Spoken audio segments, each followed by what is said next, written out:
Asalaamu calaykum waraxmatullaahi wabarakaatu. Kusoo dhawaada channelkayga mar labaad mar saddexaad waa walaashin Rabaab Sabriye.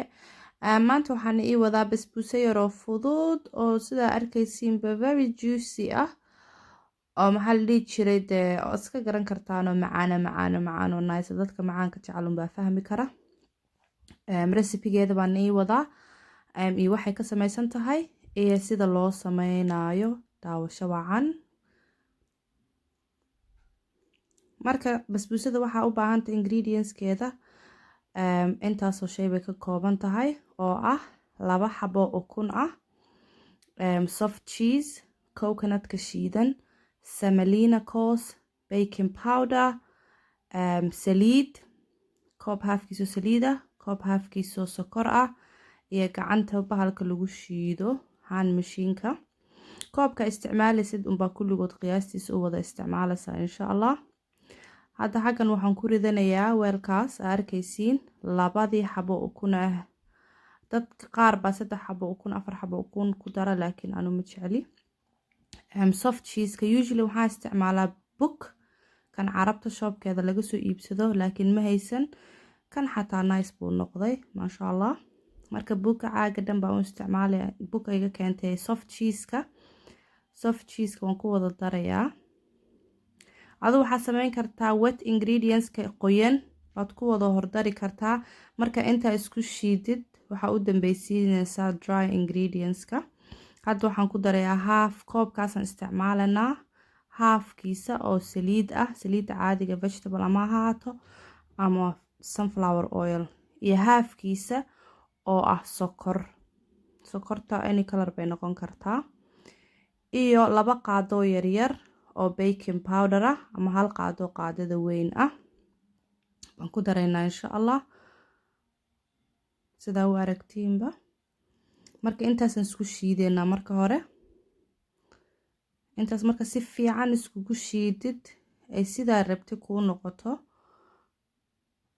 oo buurbuurkii waxaa dhan uu ka bo'o baad waxyaalihii kuu haray ku darsanaysaa. marka si fiican iskugu shiid.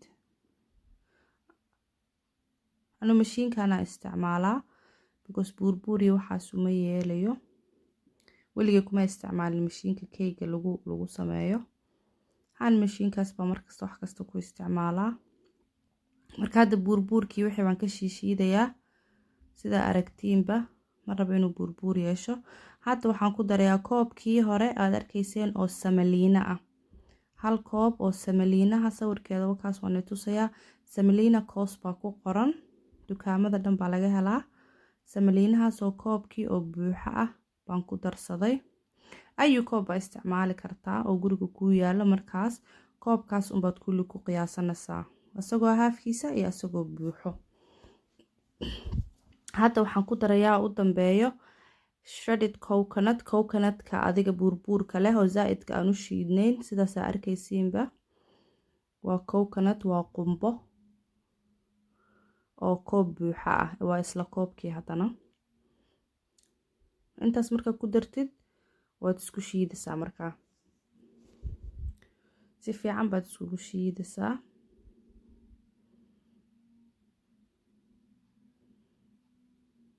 aduu si fiican sida iskugu dhex gasho waad aragtiin jileec baa u eg tahay laakiin jileec ma aha waa waxa sida macaan oo softiga ka dhigaya hadhow markay bay garowdo. haddaa isleedahay waa tuu jileecna waad ku darsan kartaa wax yar oo adiga coconut-kii ah. hadda weelkaagii aad ku samaysanaysaa soo qaadanaysaa butter baa marinaysaa butter ama saliid baad ku buufinaysaa. anu butterkaan jeclaa inaan mariyo butterkana ma dhalaalin hadhow asagaa iska dhalaalaya siduuna salku ugu dhegdhegin. butterka aduu inta yar arkaysan unbaa soo qaatay qiyaastiisa waa iska fahmi kartiin in weelkaada kuu buuxinayso ilaa iyo hadhow markuu faxo ilaa meeluhu gaarayo. hadda waxaad ku shubanaysaa waxaagii isku qasatay wataasa. basbuusaha zaa'id bay u fudud tahay. I hope inaad videogan ka faa'iidiin. marka intaas oo si fiican ugu fidinaysaa weelka.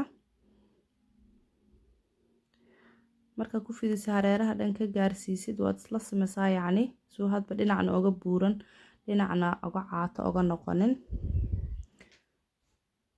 marka wakaas aragtiin waxaan gelinayaa ovenka waxaan ku gelinayaa 180 already wuu ii yara shidnaa ovenka asagoo qandaca baan gelinayaa adigu 35 to 30 minutes 25 markuu ku jiro iska fiiri dad ku gaabinayso ku gaabi dad ku dheereynayso ku dheere wakaasa 30 minutes kadib wuu soo baxay hadda waxaad sameynaysaa wixii korka laga saari oo jarjaraysaa marka hore size aad rabtid oo adigu ku cajibiyaa u jarjaranaysaa markaad jarjaratid ba waxyaalahaada ku darsanaysaa suu yacni gudaha uga galo marka hore waan jarjaraa kadib baan waxyaalaha korka uga shushubanaya uga shushubtaa marka hadda wataa waan jarjaray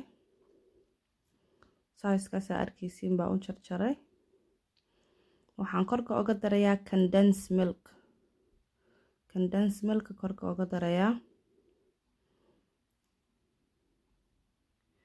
condensed milk weeyaan waxaas hadda korka uga darayo dhaladii dhan baan ku shubay waan ku yara fidinayaa say geesaha dhan ugu gaarto way kulushahay markay kulushaha u fiican inaad condensed milk ku shubtid because markaas wuu ku dhalaalayaa si fiicanna guduhu uga galayaa hadda wuxuu noqonayaa si macaan oo juicy ah buu ku noqonayaa hadda condensed milk baan saas ugu fidfidinayaa markan condensed milk ku fidfidiyo waxaan ku darsanayaa coconutkii baan korka uga shubayaa waa aragtiin already wuu melt garoobo kalarkiisu wuu isbedelayaa markuu melt garoobo clear buu noqonayaa coconutkii baa saa gacantaada ugu soo qaqaadanaysaa oo korka uga shushubanaysaa ilaa aduu ka kabar garoobo